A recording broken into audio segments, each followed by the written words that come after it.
বাস্তবের সাথে আকাশ পাতাল ফারাক আছে। আমি এই প্রতিবেদনে বলছি এই কথা।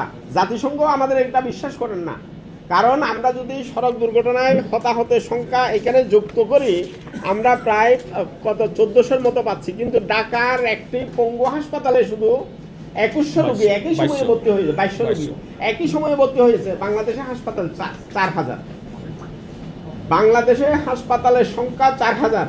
সে কারণে জাতিসংঘ বিশ্বাস করছে না।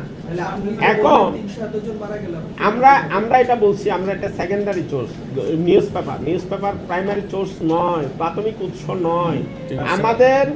আমাদের ধরেন আর্থিক সক্ষমতা সীমিত, আমাদের সাংগঠনিক সক্ষমতা সীমিত। সে কারণে আমরা গণমাধ্যমে যে তথ্যটি এটি একত্র করে আপনাদের সামনে উপস্থিত করছি। গণমাধ্যমে সংবাদ আসে না, আবার যেটুকু আসে ওইটুকুও কিন্তু আবার সবসময় গণমাধ্যমের প্রায়োরিটি পায় না।